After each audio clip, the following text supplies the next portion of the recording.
আসসালামু আলাইকুম, সবাই কেমন আছেন? 1 কাপ সুজি দিয়ে আজকে খুবই সহজ একটা নাস্তা রেসিপি তৈরি করে দেখাচ্ছি, একদম ভিন্ন রকম। আশা করছি রেসিপিটা আপনাদের ভালো লাগবে। শুরুতে একটা প্যান নিয়ে দিয়ে দিতে হবে এর ভিতরে 4 টেবিল চামচ পরিমাণে গুড়গুলোকে আমি এভাবে বটি দিয়ে কেটে নিয়েছি।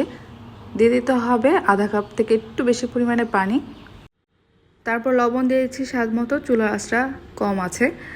তেল দিয়ে দিতে হবে হাফ টেবিল চামচ পরিমাণে। তারপর এটাকে একটু ফুটিয়ে নিতে হবে যতক্ষণ না পর্যন্ত গুড়টা গলে যাচ্ছে। একটু পরে দেখবেন গুড়টা এরকম গলে গেছে, পানির সাথে মিশে গেছে আর বলক এরকম উঠেছে। তখন চুলাটা অফ করে দিবেন, হালকা ঠান্ডা করে নিতে হবে এই সিরাপটা। গুড়ের পরিবর্তে এখানে অবশ্যই আপনারা চিনিও ব্যবহার করতে পারবেন। অন্যদিকে নিয়ে নিতে হবে 1 কাপ পরিমাণে সুজি। সুজিটা একটু দানাদার, তাই এটাকে আমি ব্লেন্ডারে গুঁড়া করে একদম ময়দার মতো মিহি করে নিচ্ছি। এটাকে ব্লেন্ডার জারে দেওয়ার পর গুঁড়া করে নিয়ে এরকম ময়দার মতো গুঁড়া করে নিয়েছি। তারপর একটা বোলের ভিতরে নিয়ে নিলাম। উপর দিয়ে এবার যে সিরাপটা তৈরি করেছি গুড় দিয়ে, এটাকে অল্প অল্প করে দিতে হবে আর এটাকে মিক্সড করে নিতে হবে। অনেক বেশি পরিমাণে দিয়ে দিবেন না, সুজিটা কিন্তু অনেক বেশি পানি সোক করবে।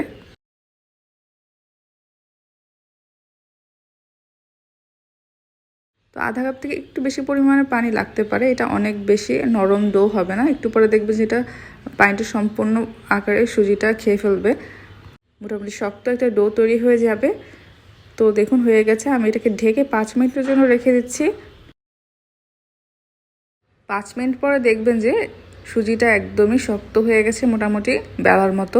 আর যদি মনে হয় একটু নরম আছে তাহলে ময়দা অ্যাড করে নেবেন। তো এটা হয়ে গেছে। এবার হাতে একটু তেল মেখে দিয়ে এই ডোটাকে আমি একটু ভাগ করে নিয়ে এটাকে বেলে নেব। আর বেলার সময় অবশ্যই ময়দার গুঁড়া ব্যবহার করতে হবে, এটা একটু চিপচিপা থাকে। বেশ খানিকটা ময়দার গুঁড়া লাগবে এটা সুন্দরভাবে বেলার জন্য।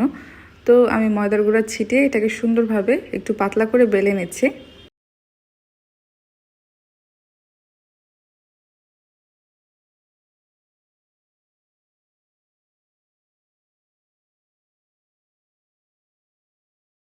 তো এটাকে বেলে নেওয়া হয়েছে, চারদিকটা প্রথমে সোজা করে কেটে নিতে হবে।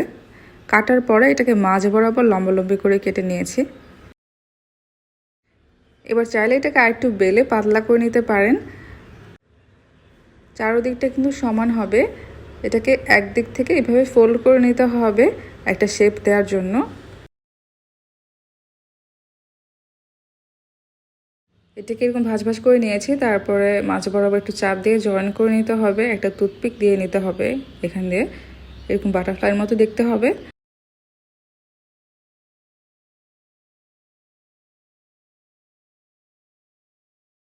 চেষ্টা করবেন একটু পাতলা করে বেলার, তাহলে কিন্তু এটা খুব সুন্দর মচমচে হবে। আর সুজির যেহেতু এটা এমনিতেই মচমচে হবে।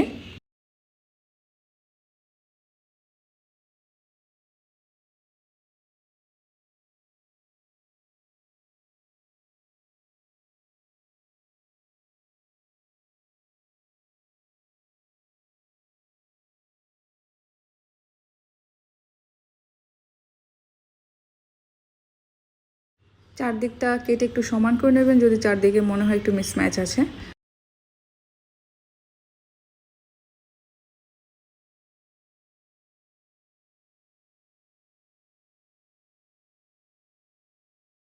তো হয়ে গেছে। একইভাবে বাকিগুলো আমি রেডি করে নিব। একদমই ইজি একটা শেপ তৈরি করে নিয়েছি আর দেখতেও কিন্তু খুবই সুন্দর।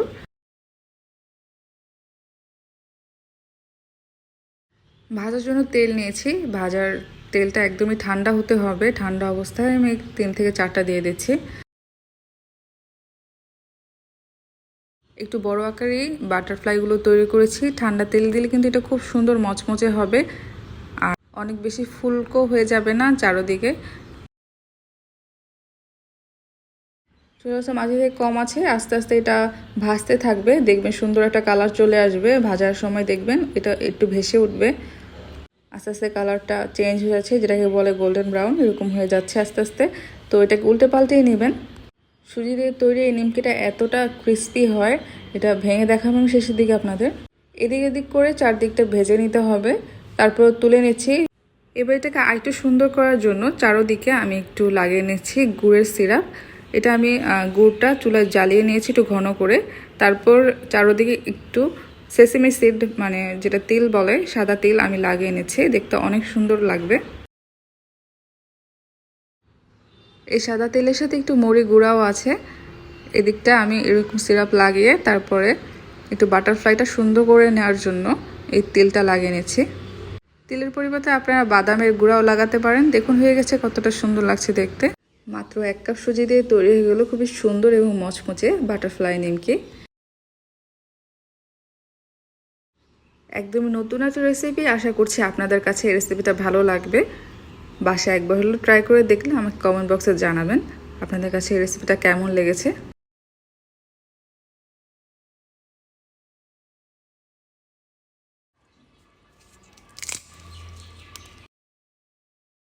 সবাই টেস্ট অফ বাংলার সঙ্গেই থাকবেন। আগামীতে আরও রেসিপি দেখার আমন্ত্রণ জানিয়ে বিদায় নিচ্ছি। আল্লাহ হাফেজ।